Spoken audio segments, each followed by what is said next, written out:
But according to the World Bank, Russia in purchasing power parity terms has now surpassed Japan in size. And this comes after our conversation about Russia becoming the largest economy in Europe based on purchasing power parity terms.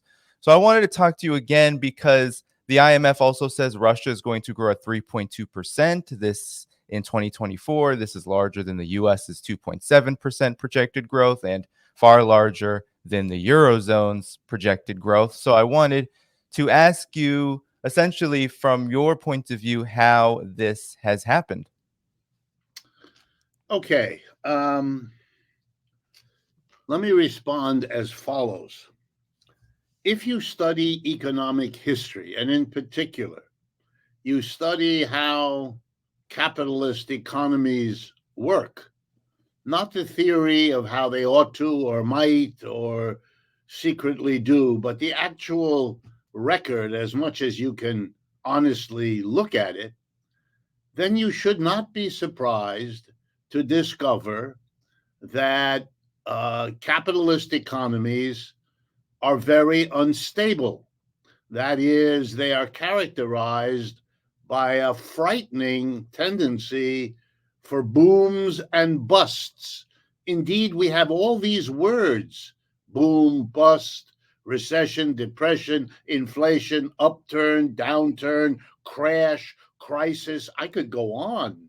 And the reason we have all these words is because capitalism is unstable.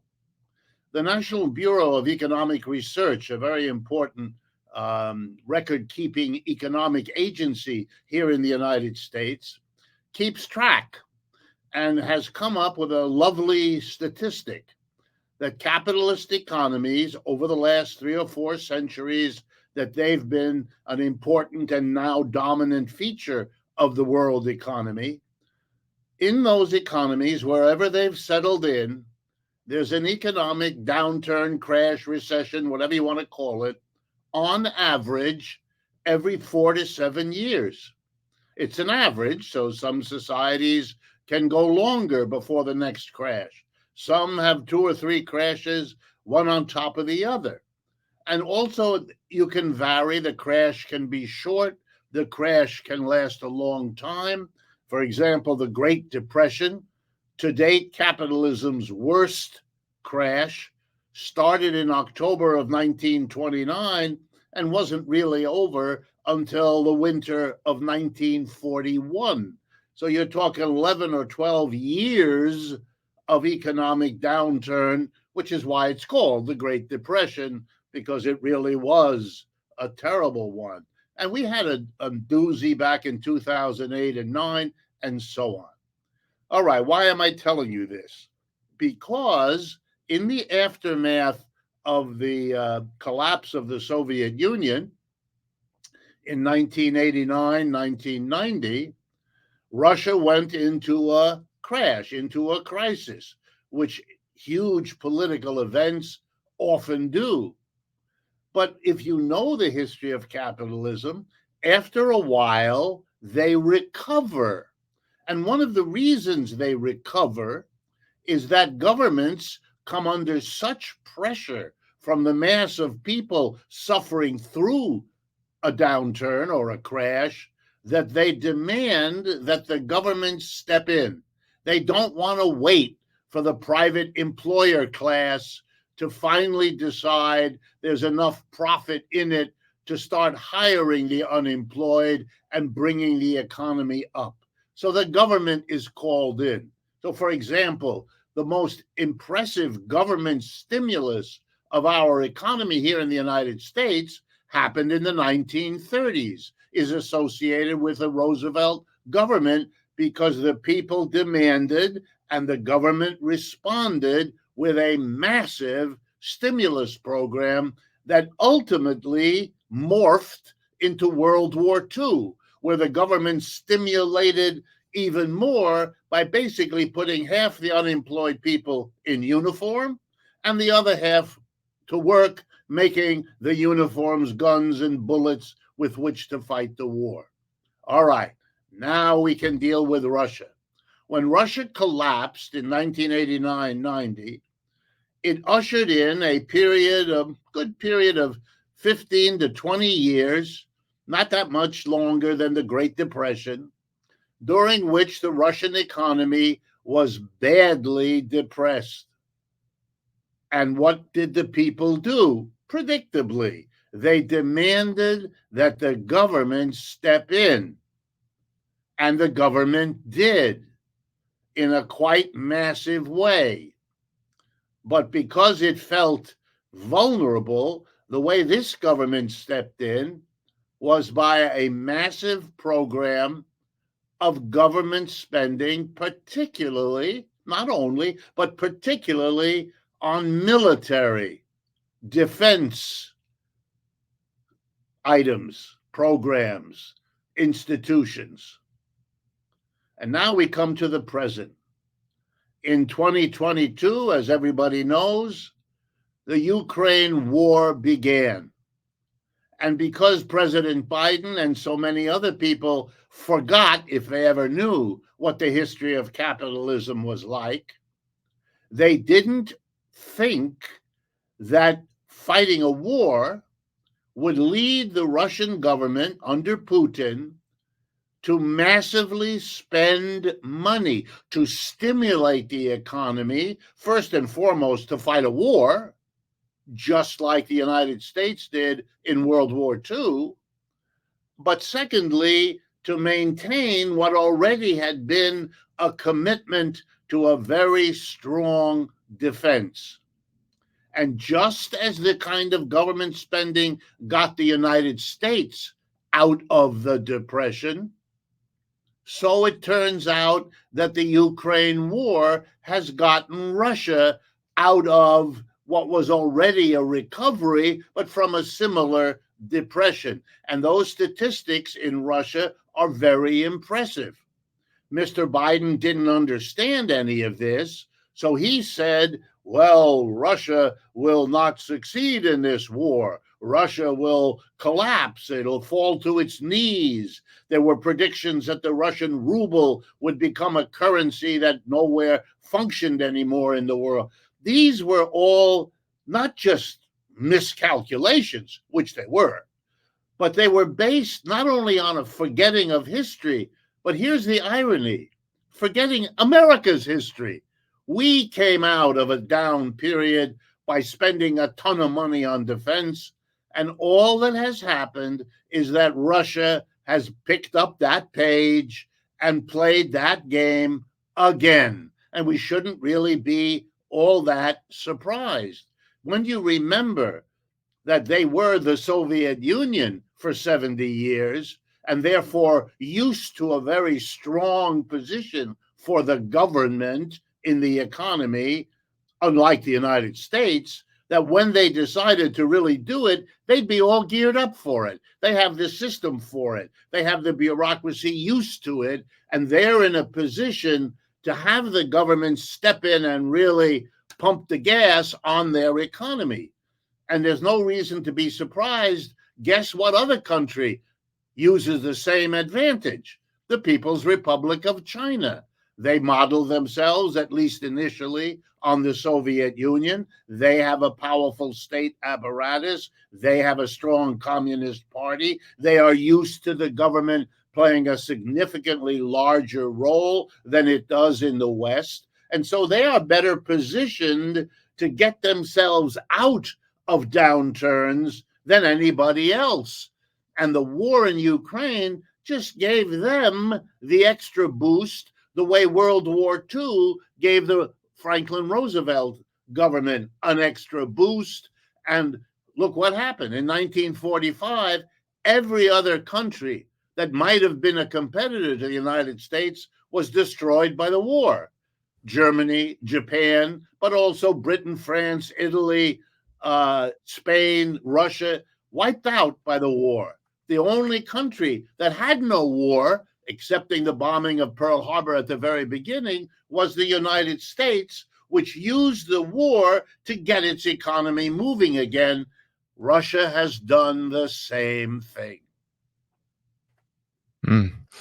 All very good and important points. And I think what's astounding about this too is that Russia, in the context of the Ukraine war, has been slapped with thousands upon thousands of sanctions that we have discussed in the past. And even today, despite they obviously were not listening to you, Professor Wolff, on this program, but even today, there is hope in the pages of places like Yahoo Finance and in many mainstream Western media, talking about the best hope for Ukraine will be Russia's faltering economy. So, ignoring all of these numbers or talking about them in a very light way in disregard, a lot of what these Western media are saying is that the sanctions are actually working, that Russia is dealing with things like inflation. China is not a good partner. There's so many things that these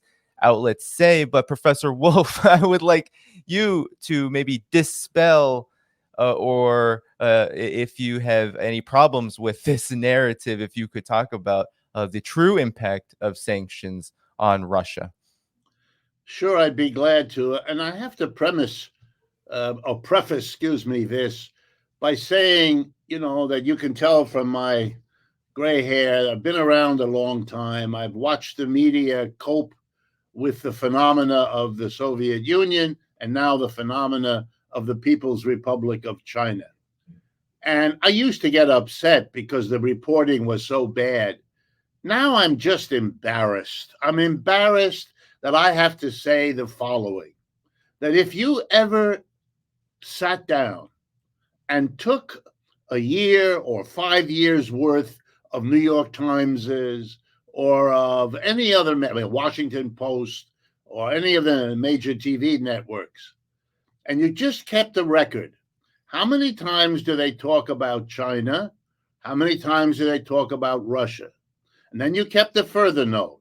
How many times is the basic theme of the article something negative about Russia versus how many times is it something positive? Well, on the side of negative, you'd have a pile would run up to the ceiling. And if you wanted to look for something positive, you'd spend a long time looking for one or two things. It is a biased treatment that has been saying about Russia and about China over and over again. They're doing badly. They have a problem. The crisis is looming over and over. But here's the bottom line with China, which I will then apply to Russia. Over the last 30 years, China has issued statistics indicating that their economic growth, the growth of their gross domestic product, the total output of goods and services per year, has grown in the neighborhood of 6 to 9%.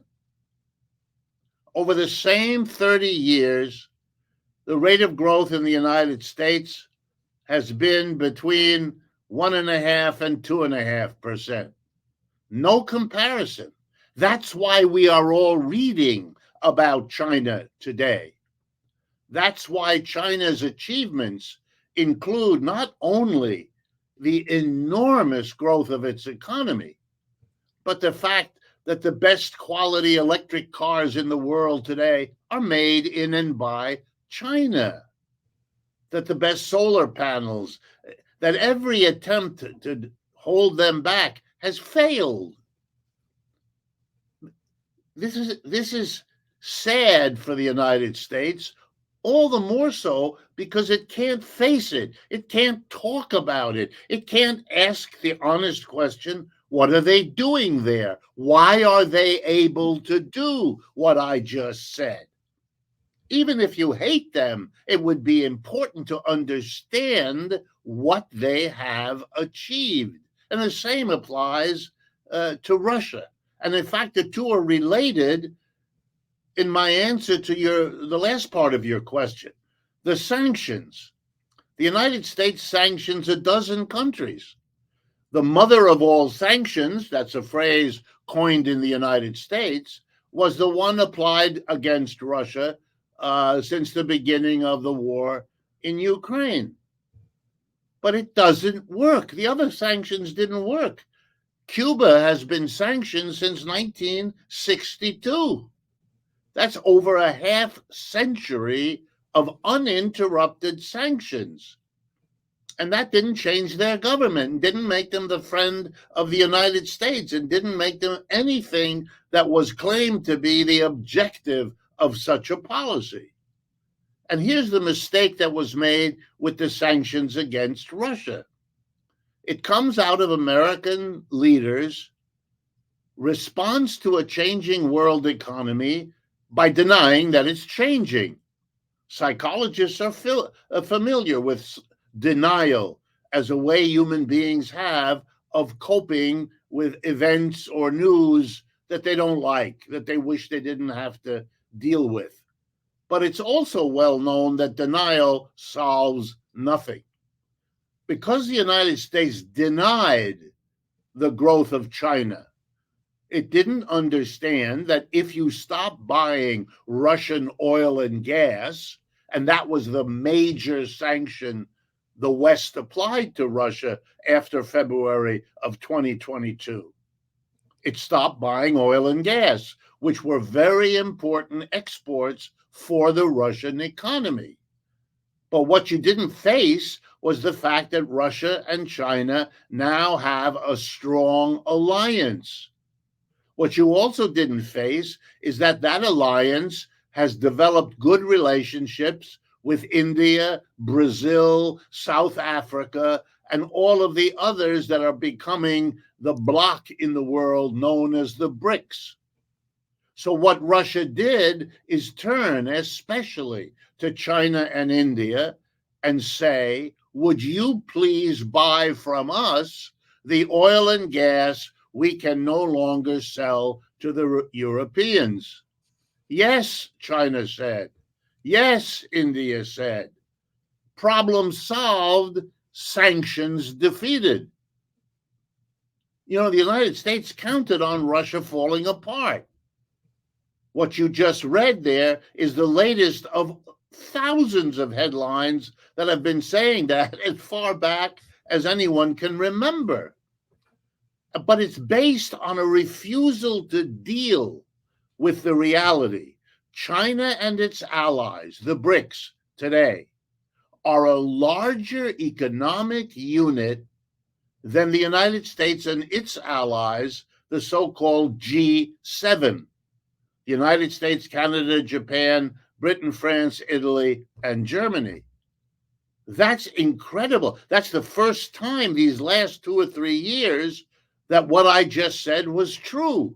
Before that, as almost everybody knows, the United States dominated the world economy as it has since the end of World War II. But that period is over. The two lines crossed in the year 2020. That's when the total output of goods and services in the BRICS was roughly equal to the total output of goods and services among the G7. Since that time, the share of global output in the G7 has shrunk from 30 to 29%, and the share of global GDP from the BRICS has gone from 30 to 33, 34%. In other words, the gap between them is getting wider in favor of the BRICS. Every country on earth is adjusting to this reality. It is, in my own opinion, the most important reshaper of the world economy and everybody in it. The United States can deny it all it wants. That changes almost nothing. It does mean the United States will make terrible miscalculations. Ukraine is one of them.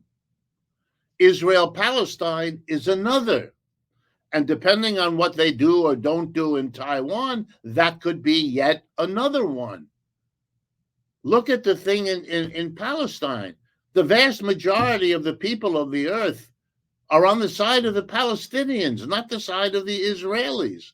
The United States is everywhere seen as the number one supporter of Israel.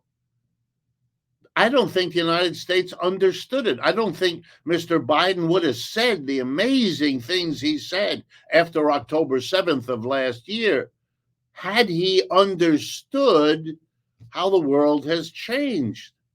They can't muscle their way to get majority votes in the UN. The majority go against them.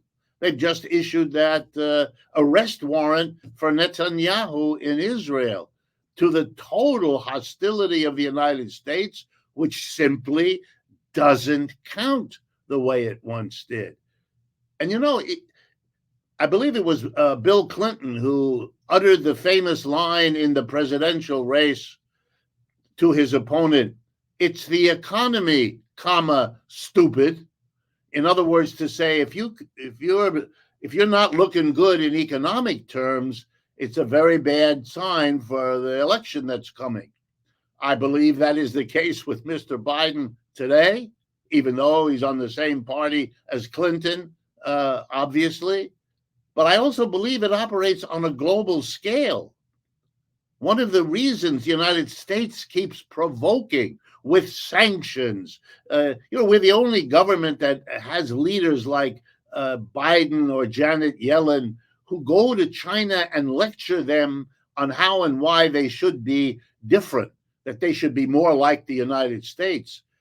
After 30 years in which they beat the United States at becoming a rich country by holding on to their system, why in the world would they be interested in the advice of a system to which they have shown a superior performance?